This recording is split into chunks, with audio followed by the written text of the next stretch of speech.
Back in September or October of 2023, I received an email about checking out this new game being developed called Back to the Dawn. And unfortunately for me, I didn't really take much note of it. I accepted the key and told myself, I'll get to it eventually. And it took me until March of 2024 to finally get around to checking the game out. Developed by Metalhead Games and published by Spiral Up Games, Back to the Dawn sees you playing the role of an anthropomorphic fox who has been wrongfully imprisoned after being framed, and the overall gameplay loop being you trying to expose the political corruption that landed you in prison in the first place, and trying to escape prison all within 21 in-game days. No, I really love this game.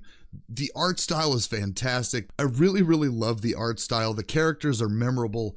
There's so many really good things to say about Back to the Dawn, and since its release back on November 2nd of 2023, it has since received very positive reviews on Steam, a total of 3,187 as of this recording. And I believe all of those positive reviews are justly deserved. Back to the Dawn kind of reminds me of an old point-and-click adventure game, but with elements commonly found in RPGs. There's a lot to love about Back to the Dawn, and while it is currently a game that is still in early access, the game in its current state feels like a complete game. And from what it seems like from the main menu, eventually there will be other playable characters and stories within Back to the Dawn.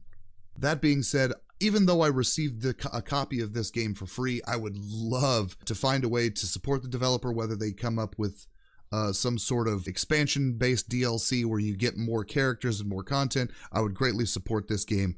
But currently in the early access, you play as Thomas the Fox, who is a reporter who's gotten caught up in some dark conspiracy and gets thrown into a maximum security prison. And you get to live your life for the next 21 days at least within the prison, trying to clear your name with the help of your lawyer friend from outside the walls of the prison, as well as trying to escape.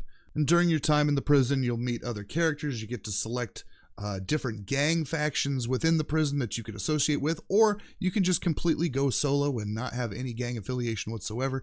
There are multiple endings to this game, which I think strengthens the amount of playtime that I've personally put into the game, which is about 76 hours as of this recording.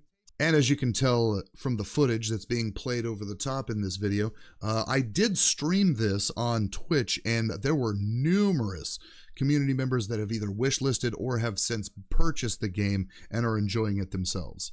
And while there is a time limit in order to resolve the situation that Thomas the Fox has found himself in, I would like to say that that time limit is not as limiting as it may sound. As time doesn't tick away in any sort of normal manner, you will find the only way time passes is by engaging in specific activities, whether it be one of the numerous jobs that you can perform in order to earn some money within the prison, speaking to other prisoners, picking locks, and numerous other activities that I really wouldn't dare mention here, otherwise I would be giving away a lot of spoilers. And when talking about games and reviewing games, I try to keep as spoiler-free as possible in order to not ruin any of the enjoyment of anybody who may find themselves wanting to play the games I'm reviewing. There are a lot of really funny moments in the game as well. There's a lot of pop culture references. One of the positive aspects of this game is it does have a New Game Plus that does carry over some of your progress from a previous playthrough. And the reason this works so well is because there are multiple avenues when it comes to escaping the prison, though trying to get all of these avenues worked out so you can just choose one or the other by the end of those 21 days is rather difficult because you're also having to manage your time wisely. And not only that, but with your limited time, you're only going to be able to manage to make connections with a certain amount of the inmates. But upon playing a New Game Plus, those connections that you have made in those relationships are already still strengthened in future playthroughs. And while that does break a little bit of the immersion because like you just got to prison, how do I have these relationships with these people? It still does help in the long run, and it does help flesh out some of these characters. You also get to carry over the abilities that you unlocked over the course of previous playthroughs, making all subsequent playthroughs much easier and take a lot less time to get through.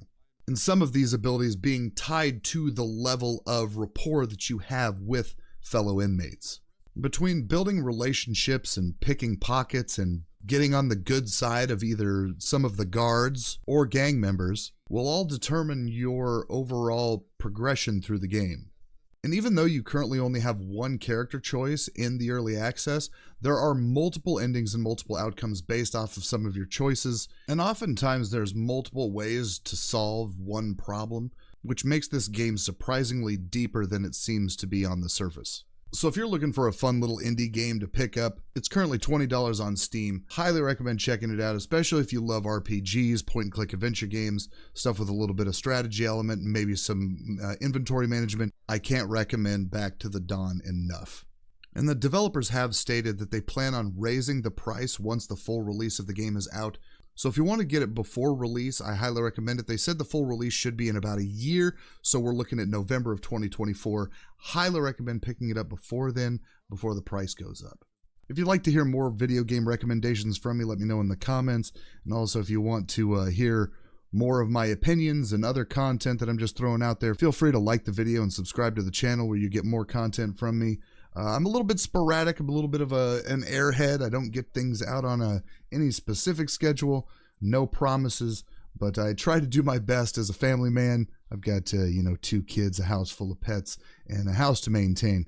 So any support that you can throw my way, I'd greatly appreciate it. Stick around for a bit. Maybe you'll find something else that you like coming from me. And until next time, stay weird, stay awesome, and I'll see you in the next video.